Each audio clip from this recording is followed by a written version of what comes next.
ಯಾವುದು ಮರಣಗಳಾಗಿದ್ದಾವೆ ಅವು ವೈಯಕ್ತಿಕ ಕಾರಣಗೋಸ್ಕರ ಆಗಿರ್ತಕ್ಕಂಥದ್ದು. ಅವ್ರಿಗೂ ಇಡೀ ರಾಜ್ಯ ನೋಡಿದೆ, ಇಡೀ ದೇಶ ನೋಡಿದೆ.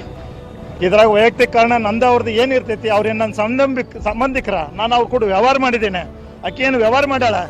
ವೈಯಕ್ತಿಕ ಸಂಬಂಧ ಅಂದ್ರೆ ಏನದರ ಅರ್ಥ? ಏನು ಅವ್ರವ್ರ ಏನು ಮ್ಯೂಚುವಲ್ ಅಂಡರ್ಸ್ಟ್ಯಾಂಡಿಂಗ್ ಇತ್ತ? ಹಂಗಿದ್ರೆ ಆಕೆ ಮಡ್ರೆ ಹಾಕಿದ್ಲು. ಮಾನ್ಯ ಮುಖ್ಯಮಂತ್ರಿಗಳೇ, ತಮಗೆ ಯಾರೋ ದಾರಿ ತಪ್ಪಿಸುವಂಥ ಕೆಲಸ ಮಾಡ್ತಾ ಇದ್ದಾರೆ. ಅದಕ್ಕೆ ದಯಮಾಡಿ, ನಾನು ನಿಮ್ಮ ಕಾಂಗ್ರೆಸ್ ಕಾರ್ಪೊರೇಟರ್ ಇದ್ದೇನೆ, ದಯಮಾಡಿ ಅದನ್ನು ಅರ್ಥ ಮಾಡ್ಕೊರಿ. ಹಾಯ್ ಫ್ರೆಂಡ್ಸ್, ಎಲ್ಲರೂ ನಮಸ್ಕಾರ. ಏನು ಹುಬ್ಳಿಲಿ ಘಟನೆ ನಡೀತೆ, ಇದಕ್ಕೆ ಇನ್ಯಾವ ಸಾಕ್ಷಿ ಬೇಡ. ಇಡೀ ರಾಜ್ಯ ನೋಡಿದೆ, ಇಡೀ ದೇಶ ನೋಡಿದೆ ವಿಡಿಯೋನ. ಇಂಥ ಆರೋಪಿಗಳಿಗೆ ಪಬ್ಲಿಕ್ಕಲ್ಲಿ ಎನ್ಕೌಂಟ್ರ್ ಮಾಡ್ಬೇಕು. ಅಂದರೆ ಮಾಧ್ಯಮದ ಮುಂದೆ ಇವ್ರನ್ನ ನಿಲ್ಲಿಸ್ಬಿಟ್ಟು ಇಡೀ ರಾಜ್ಯ ನೋಡಬೇಕು. ಇಂಥವ್ರಿಗೆ ಎನ್ಕೌಂಟ್ರ್ ಆರ್ಡರ್ ಕೊಟ್ಟರೆ ಎಲ್ಲೋ ಒಂದು ಕಡೆ ಒಂದು 70% ಇಂಥ ಜಿಹಾದಿಗಳನ್ನ ಹತ್ತಿಕ್ಬೋದು. ಈ ಜಿಹಾದಿಗಳು ಹೆಂಗೆ ಅಂದರೆ ಕರಾವಳಿ ಬಗ್ಗೆ ನಡೀತಾಯಿತ್ತು. ಈ ಕಾಲೇಜುಗಳ ಹುಡುಗರುಗಳನ್ನ ಲವ್ ಮಾಡೋದು, ಮನೇಲಿ ಯಾರು ಒಪ್ಪಲ್ಲ, ಎಂಥ ಬಡ ಕುಟುಂಬ ಆದರೂ ಹಿಂದೂಗಳಲ್ಲಿ ಒಪ್ಪಲ್ಲ, ಅನ್ಯ ಧರ್ಮ ಒಪ್ಪಲ್ಲ ಅಂತ ಹುಡುಗಿ ಕರ್ಕೊಂಡು ಮದುವೆ ಆಗೋದು, ಒಂದು 3 ತಿಂಗಳು 6 ತಿಂಗಳು ಸಂಸಾರ ಮಾಡೋದು, ಹುಡುಗಿ ಬಿಟ್ಬಿಡೋದು. ಏನಂತ ಹೇಳೋದು, ಹೋಗು ನಾನು ನಿನ್ನ ಸಾಕಲ್ಲ ಅನ್ನೋದು. ಆ ಹುಡುಗಿ ಎಲ್ಲಿಗೆ ಹೋಗ್ತಾಳಾಗ? ನಮ್ಮ ಹಿಂದೂ ಧರ್ಮದಲ್ಲೇ ಏನು ಉಪಜಾತಿಗಳ ಮದುವೆ ಆದರೆ ನಮ್ಮವ್ರು ಒಪ್ಪಲ್ಲ, ಸಾಮಾನ್ಯ 70% ಯಾರೂ ಒಪ್ಪಲ್ಲ. ಅಂಥದ್ದು ಅನ್ಯ ಧರ್ಮ ಯಾವ ಕುಟುಂಬ ಒಪ್ಪುತ್ತೆ ನೋಡಿ? ಇವ್ರು ಮಾನವೀಯತೆಯಿಂದ ಒಂದು ಹುಡುಗಿ ಇಷ್ಟಪಟ್ಟಿರ್ತಾರೆ, ಪ್ರೀತಿಗೆ ಯಾವುದೂ ಧರ್ಮ ಇಲ್ಲ. ಆದರೆ ಧರ್ಮ ಬಿಟ್ಟ ಮೇಲೆ ಇವರು ಆ ಥರ ನೋಡ್ಕೋತಾರೆ. ಒಂದು 6 ತಿಂಗಳು 3 ತಿಂಗಳು ಜೀವನ ಮಾಡೋದು, ಅವ್ರು ಬಿಟ್ಬಿಡೋದು. ಅವ್ರಿಗೆ ಇವ್ರದ್ದು ಪದ್ಧತಿ ಇದ್ದಿಲ್ಲ, 2-3 ಮದುವೆ. ಅವ್ರು ಆಗಲೇಬೇಕು, 2-3 ಪದ್ಧತಿ ಈ ಜಿಹಾದಿಗಳು ಅವ್ರ ಪದ್ಧತಿಲಿರೋದು. ಬಿಟ್ಬಿಡ್ತಾರೆ, ಹುಡುಗಿ ಜೀವನ ಹಾಳು, ಹುಡುಗಿ ಸೂಸೈಡ್ ಮಾಡ್ಕೊಳುತ್ತೆ. ಇವ್ರ ಮನಸ್ಥಿತಿ ನನಗೆ ಮಜಾ ಮಾಡೋದು, ಹುಡುಗಿನ ಕೈ ಬಿಡೋದು. ಅದರಲ್ಲಿ ನೋಡಿ, ನಮ್ಮ ಗೃಹ ಸಚಿವರು ಹೇಳ್ತಾರೆ, ಏನೋ ಒಂದು 2-3 ತಿಂಗಳು ಪ್ರೀತಿ ಮಾಡಿದ್ರಂತೆ, ಒಪ್ಪನಿಲ್ವಂತೆ, ಅದಕ್ಕೆ ಅವನು ಹತ್ಯೆ ಮಾಡಿದ್ದಾನೆ, ಜಿಹಾದಿಗಳಂತೆ. ಇದು ಜಿಹಾದಿ ಮನಸ್ಥಿತಿಯವರೇ ಮಾಡಿರೋದು. ವಾಸ್ತವ ವಿಚಾರ, ಹುಡುಗಿ ಅವ್ನು ಪ್ರೀತಿನೇ ಮಾಡಿಲ್ಲ, ಇವನೇ ಬಲಾತ್ಕಾರವಾಗಿ ಕೇಳಿದ್ದಾನೆ, ಅವ್ರಿಗೆ ನಿರಾಕರಣೆ ಮಾಡಿದೆ. ನಿನ್ನ ಧರ್ಮ ಬೇರೆ, ನನ್ನ ಧರ್ಮ ಬೇರೆ ಅಂತ.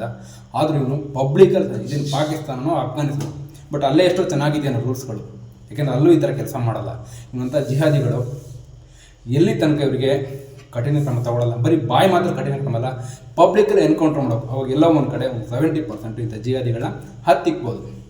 ಇನ್ನೇನು ಸಾಕ್ಷಿ ಬೇಕು ಇದಕ್ಕೆ? ಇಡೀ ರಾಜ್ಯ ನೋಡಿದೆ, ಇಡೀ ದೇಶ ನೋಡಿದೆ. ಇನ್ಯಾವ ಕಾನೂನು ತಂದು ಸೈಡಿಗೆ ಇಡಿ. ಮಾನವೀಯತೆ, ಹ್ಯೂಮನ್ ರೈಟ್ಸ್ ಅವೆಲ್ಲ ಸೈಡಿಗೆ ಇಟ್ಬಿಡಿ. ಆಮೇಲೆ ಅವ್ರು ಬರ್ತಾರೆ ಹ್ಯೂಮನ್ ರೈಟ್ಸ್ ಅವರು, ಫಸ್ಟ್ ಇವ್ರಿಗೆ ಎನ್ಕೌಂಟ್ರ್ ಮಾಡಿ ಅವಾಗೆಲ್ಲ ಒಂದು ಕಡೆ ಜಿಹಾದಿಗಳಿಗೆ ಒಂದು ಬುದ್ಧಿ ಕಲಿಸ್ಬೋದು.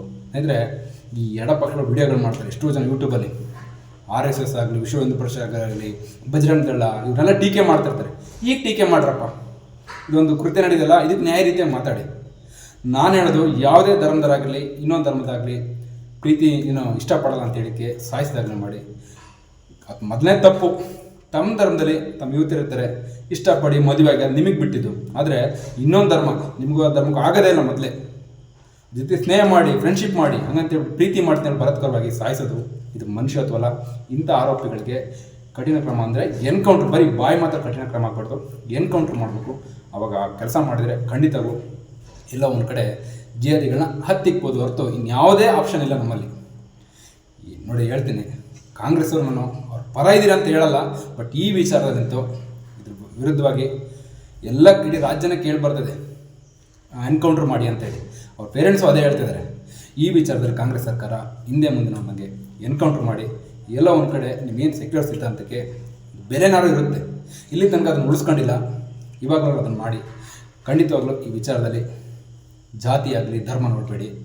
ಯಾರೇ ಮಾಡಿರಲಿ, ನಮ್ಮ ಧರ್ಮದವ್ರು ಇನ್ನೊಂದು ಧರ್ಮದ ಯುವತಿಗೆ ಈ ಥರ ಪ್ರೀತಿ ನಿರಾಕರಣೆ ಮಾಡಿದ್ರೆ ಸಾಯಿಸೋದು ತಪ್ಪು. ಯಾವ ಧರ್ಮದವ್ರು ಮಾಡಿರೋ ತಪ್ಪು. ಅದರಲ್ಲೂ ಇಂಥ ಜಿಹಾದಿಗಳಂತೂ ಯಾವುದೇ ಕಾರಣಕ್ಕೂ ಬಿಡಬಾರ್ದು. ಸ್ನೇಹಿತರೆ, ಮಾಹಿತಿ ತಮ್ಗೆ ಇಷ್ಟ ಆಯ್ತು ಅನ್ಕೊಂಡು ಜೈ ಜೈಗಳು.